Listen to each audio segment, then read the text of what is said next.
我还记得以前有一次我去打压店的时候啊，那时候年纪还小，我不知道波顿的车脚原来是这样好的。我去打压店的时候，我就看一辆威拉，他在换一辆威拉的打压了，然后我就多试去看一下，我就看，诶，为什么啊？这个威拉的后面车脚是猫地令哦，多连杆这样的。因为我家的车那个Toyota Corolla是很简陋的嘛，后面是用 Macpherson 这样子的。然后那个打压店的投手呢，就很不屑的跟我讲啊，好像怪我没有见识这样，还跟我讲，威拉都是这样的啊，后面都是猫地令啊。然后我就被他这句话 spark 到，你懂吗？我就去找一下 Proton 的这一些悬挂系统的调教那些，然后我就发现到了 Proton 在跟 Lotus 这个操控大厂啊合作之前呢，它的 Vera、它的 Betana 都是同级之中啊操控性最好的车，他们的车脚用的这个悬挂系统是国际水准的。然后到波顿自己研发车子，像那个波顿瓦加咯、Gen 2咯、第一代 Persona 咯，然后有一个具有国际水准的波顿 Preve 咯，像这些车呢，他们的共同点就是呢，他们的操控性非常的好。所以我今天做的这辆 Proton Saga 虽然是 Proton 最入门的车子，但是呢，它的这个操控性啊，继承了它的兄弟姐妹他们的这个优良的这个血统啊。然后它处理坑洞的表现是，我觉得同级之中啊是最好的，因为我用过 Brodo Asia、Brodo Pizza。Yes， 你没有听错 ，Brodo Asia 是它的竞争对手来的。然后更夸张的是呢，价钱跟它差不多，跟这个 Saga 差不多。因为买车这种东西是很个人的啊，我个人是很重视这个操控性、这个高速稳定性的。我是觉得这个舒适性、高速稳定性还有操控性呢，这个 Proton Saga 是同级之中最好的啦。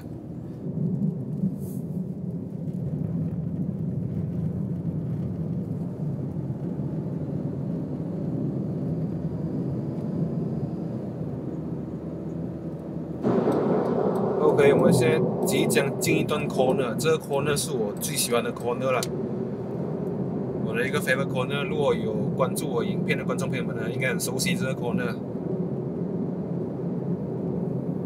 让我来以一个我觉得舒服的速度过弯。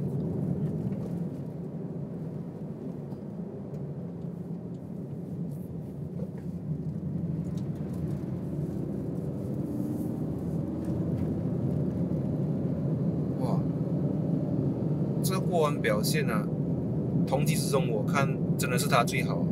他那个 body roll 很少我在过弯的时候。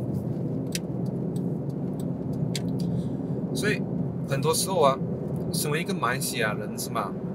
对波顿是有一种恨铁不成钢的感觉。像他之前有做过一辆像波顿 Preve， 它的悬挂系统超好，操控性超好，跑快的稳定性超好。然后那个车身运用那个高刚性的德国的 HBF 高刚性的钢铁，它什么东西都到位哦，舒适性有，操控性有，安全性有。但是呢，那个压箱它给来一个傻乎乎的这个 Punch CVT， 结果就拖累了整辆车这个行车表现。所以很多时候波顿他做一个东西的时候，他很多东西做对啊，就是那个关键的地方他做错。然后像这一款呢，第3代的这个 Proton Saga， 它在2016年刚刚推出的时候，其实它是用 CVT 的。然后之后呢，它的 facelift 吉利接管了它之后啦，它这个 facelift 就换成这个 4AT Hyundai 了。我觉得这个是一个非常正确的决定啊，因为这个 Hyundai 4AT 的压箱是非常的成熟的。我感觉这辆车的隔音哦蛮好的，虽然它原厂的轮胎呢并不是说很好的轮胎啦，但是那个路面的噪音却很少传进车里面哦。然后我感觉这辆车的这个高速稳定性是蛮不错的，因为像这一条路，这个 Bermas 通往巴西古藏的这一条路呢，它很多高低不平，很多那种高低起伏的地方，然后这辆车把那一些多余的震动吸收得很好，你就感觉它根本不像一辆 A segment 的车，它可能像一个 B segment 的车。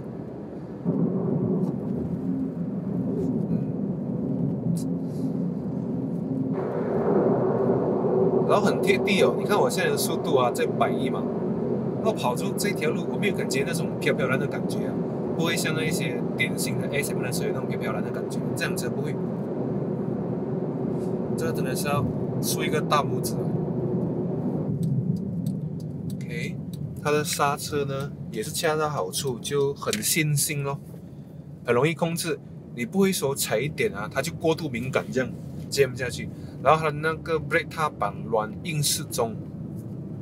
经过今天短暂的试驾过后呢，我发现到这个 Saga 1.3它的起步是不如这个 Brezza 1.3的。其中一个原因，我认为呢，主要是这个 Brezza 1.3它的引擎是采用长冲程的引擎设计，也就是说，这个活塞啊，它上下的这个距离比较远。就是这个 stroke 比这个 blow 还要长啦。你看它的 blow stroke 比例呢，就是 blow 除以 stroke 呢，它的这个比例是 0.89。这个数目字如果少过1，就代表呢这个 stroke 长过这个 blow， 就变成是长冲程的引擎了。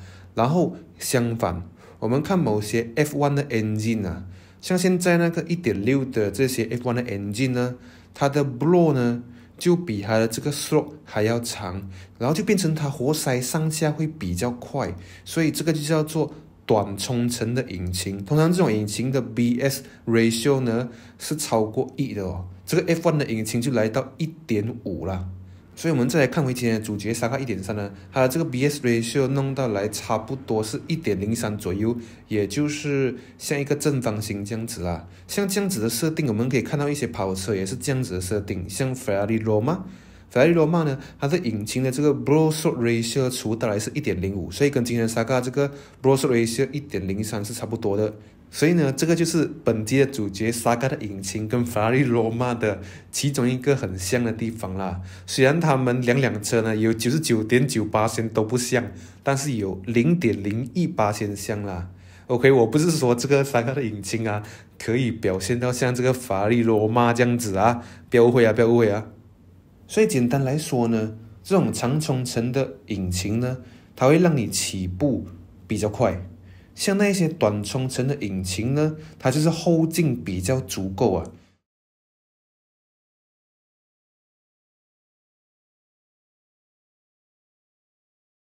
Proton Saga 呢，它在马来西亚市场呢已经超过30年历史了。它从1985年的第一代到目前的这个第3代的这个 Saga 呢，它一直以来啊都是马来西亚公路上的一个不可忽视的存在。像这一台第3代的Proton Saga呢，它是从2016开始推出市场。它跟以往不同的就是呢，像在2016这个第3代的 Saga， 以前的 Saga 呢都是属于 B segment 的轿车，然后像这个2016过后的这个第3代的 Saga， 居然降级变成了 A segment 的轿车。有可能是因为它这个市场定位的关系啦。Proton为了让它这个 Saga 更有竞争力呢，就把它降级去 A segment 这边。然后呢，其实Proton应该谢谢我，因为我有几个朋友呢，他们刚出来社会工作嘛，他们也问我啊，他们的budget在40千以下，要买什么新车会比较好？我都是一直推荐这个Proton Saga，因为呢，在40千以下呢，它具有最好的操控性跟最好的高速稳定性。像这个操控性跟高速稳定性是我个人非常注重的一个东西啦，所以呢，我就推荐他们这个Proton Saga咯，然后他们用完之后呢，都非常的满意哦。所以Proton是不是应该考虑谢谢我一下呢？然后像这辆 On the Road 39天的Proton Saga Premium Spec 呢，你每个月的工期啊还不到400块哦。因此像这样子的工期啊，其实是非常的适合那些刚出来社会的职场新鲜人呐。你想象一下，如果你每个月的工钱是大约2000块左右呢，你花一个1/5，也就是400块拿来供车，我觉得是刚刚好啦，不多也不少啦。首先我就来给你讲一下这辆车的优点啦。第一个优点就是呢，我个人最注重的就是这辆车的操控性非常的好。你看它这个车身的宽度呢，它比它的竞争对手 Brezza 还宽了一个69mm。所以你车身越宽呢，你在过弯的时候你的重心就越低啊。因为你想象它这个是一个三角形，这个三角形的这2点呢越宽呢，这个三角形的重心越低就越稳啦。然后这辆车的高速稳定性，刚才我试驾到来呢，真的是超越了 A segment 应该有的表现，甚至已经直逼这个 B segment 了啦。然后再来呢，这辆车配备很齐全哦，应该有它都有哦。比如说 ABS、EBD， 还有这个 VSC， 然后还有这个 Hill Start Assist。Hill Start Assist 就是说呢，你在低档停在斜坡的时候呢，你放开那个 brake， 这个车是不会向后打滑的。所以呢，对于一些刚考到 P license 的朋友来说呢，这个是非常好的。因为有时候你刚考到 license 的时候啊，停在一个斜坡等红绿灯是吗？然后突然间你放开 brake， 那个车向后路行啊，你会吓到嘛？刚考到 license 的人。然后这辆车呢，它有前后的 parking sensor， 还有退后的 Braille 电视啦，所以这个也是对刚考到license的新手来说是非常 friendly、非常好的。然后像这台车呢，它多媒体系统是相当有诚意的，在这个等级里面啊，它给到你7寸的这个 Android base 的这个唱机，然后你可以连接你的手机 Mirror Link 啦，你的手机还有蓝牙的连接咯。只是有点可惜是它的手机的 Mirror Link 功能啊，目前只是支持 Android 的手机啦。然后像这辆车这个仪表盘呢，非常的漂亮，它也是同级之中啊，几乎是唯一用这个 LCD screen 的，所以你看到你中间那边呢，你每天里面有一个错觉啊，你在开它的时候你会有一个错觉感觉，好像这辆车不是这个价位的车，好像是更贵的车那样。Yes， 我知道这么说有点奇怪。这辆车其中一个优点就是呢，它这个方向盘呢，它是可以上下调整的，那个 B 架跟 R 下都不能哦。所以这个变成它的优点了啦。在讲过它优点之后呢，当然要讲一下它的缺点啦。第一个缺点就是呢，这辆车啊，它这个 wing mirror 是手动收的，它里面是没有开关的。然后第二个缺点就是呢，这辆车它的这个头灯呢，它没有 LED 的灯组咯，它是旧款的 halogen 的灯啦。OK， 这辆车呢，它是没有 keyless entry 的，然后它也没有 push start button， 它是需要转锁匙的咯，锁匙要进去。这样子 start 车啦，是有一点 old school 啦，但是我个人是觉得还好啦，虽然是一个缺点，但是不严重啦。然后像这辆车的这个窗口呢，它是没有那个 auto up down 的功能的，就是你的手要一直按住它才可以 up down 啦。可是问题不大，因为现在都是走 smart tag 啊跟 RFID 啊嘛，所以如果你有 smart tag 或者是 RFID 的话，这些东西都应该不算一个很大的缺点吧。这台车的另外一个缺点就是这辆车的这个 power steering 是 hydraulic， 不是 electronic 的。所以呢，这个 hydraulic 的 power steering 它是属于比较旧款的设计啊，它是需要引擎来为它提供这个能量的，所以它会比较吃油啦。然后它在 parking 的时候呢，你会感觉这个方向盘也比较重手啦。然后在跑快的时候呢，它也不会像那些 electronic power steering 一样会变紧，给你更有安全感啊。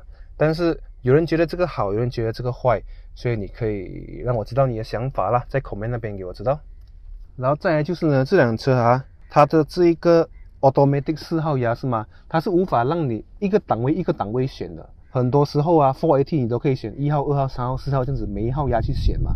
然后这个呢，它是用 S mode 来代替的，就是它这个运动模式啊。如果你进去这个 S mode 的话呢，它就会自动帮你做这个 engine braking 啦，提高那个引擎的转速，然后让你的加速跟减速的反应更加的灵敏啦。所以这个是我觉得美中不足的一个地方啦。我比较喜欢可以自己选择要1号、2号、3号还是4号，可是这个我相信问题也不大。然后像这个 boot size 呢，是这辆车其中一个看点啦。OK， 然后它的这个 remote 这边呢，它是有一个按钮啊，你这样子按下去是吗？它就可以开后面的 boot 哦。看啦，我按啊。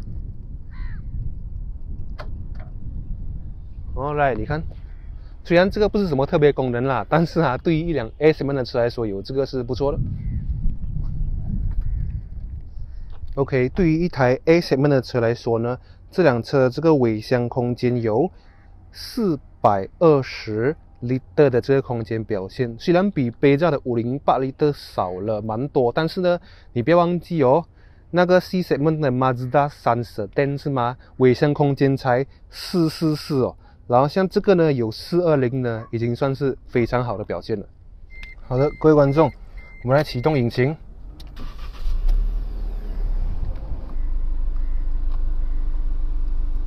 然后车里面的东西就相对来说会比较简洁啦，就是简单路线哦，一切都是实用性的。比如说这边有这个可以给你放 Smart Tag 啊，可以给你放卡的。然后它的冷气 of course， 当然它的冷气是 manual 的冷气系统啦。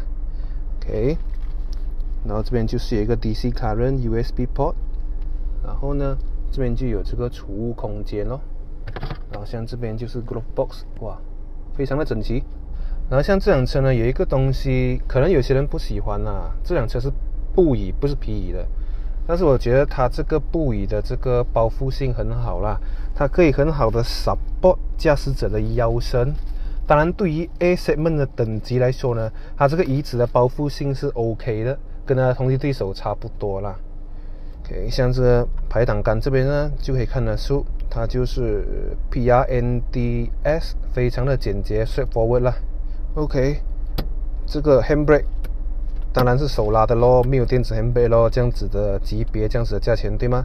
可是我感觉非常的 solid 哦，你看它拉起来的感觉非常的 solid。然后这里有一个很好的东西，就是呢，它的这个灯呢，它是不会刺眼的哦，它这个灯，它不会闪到你的眼睛很刺眼的，它是往低角度照射的。然后它这个 reading light 是有点像飞机上面的那个 reading light 这样子的啦，是蛮不错的哦。然后像这里，诶，这里就有中文字哦，左遮阳板总成。OK， 然后像这个车主拔到这样，我也不方便开啦。哦。右边呢就是右遮阳板总成 ，OK， 收到。OK， 我们看一下这辆车的油耗表现啊，我是没有 reset 过的，我看一下 6.2L per 100， 诶，还不错诶， 6.2L 呢就差不多1公里是毛3左右啦，如果 run 95的话就是1公里毛3左右，不错不错。OK， 我相信你也关心这辆车的这个后座的空间表现是如何啦。然后像我呢是 175cm， 前面我已经调到我自己的这个乘坐的位置。然后像我的腿部的空间，还有差不多1个拳头，还有1根手指的这个距离啦，是不错的。然后呢，像我的头顶的空间有3根手指的距离，我头顶的空间。然后像这辆车呢，后座呢，它有2个这个 USB port 咯，所以这个是蛮方便的。在同级当中呢，好像只有它有后面的2个 USB port。这一台呢，它是 Proton 的这个 VVT 引擎啦，它是 1.3 NA 的，然后是 DOHC 的。然后这台引擎爆发出的最大马力为94匹，然后最大扭力为120 Nm。像这样子的这个动力表现呢，就是一台典型的 1.3 的 NA 的引擎咯。然后值得一提的是呢，这辆车它用的这个牙箱呢，它是用的是 Hyundai 的这个 4AT 的牙箱啊，也就是跟那个 Kia Picanto 用的是同一个款式的这个变速箱。然后这个变速箱呢，在世界各地都经过多年的这个市场的考验啊，所以它这个牙箱的可靠度跟耐用度是不用担心，是非常好的。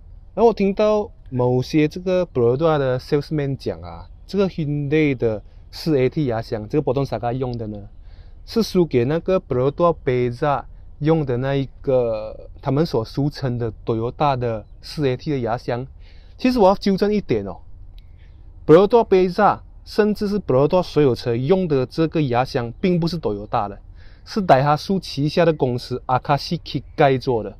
然后呢，如果你要看Daihatsu 做牙箱的科技跟 Hyundai 做牙箱的科技呢，我觉得 Hyundai 做牙箱的科技是好过Daihatsu 做牙箱的科技的。人家 Hyundai 嘞，享誉国际的知名牌子诶，人家连坦克车都有做的嘞，与Daihatsu比条毛咩？sorry， 这个我心直口快，我一时想到就讲出来，你不要太介意啊。讲到这里啊，我就有点难过，因为想到啊，Proton 跟 Hyundai 是同一年一起制造车，就是1985年啊。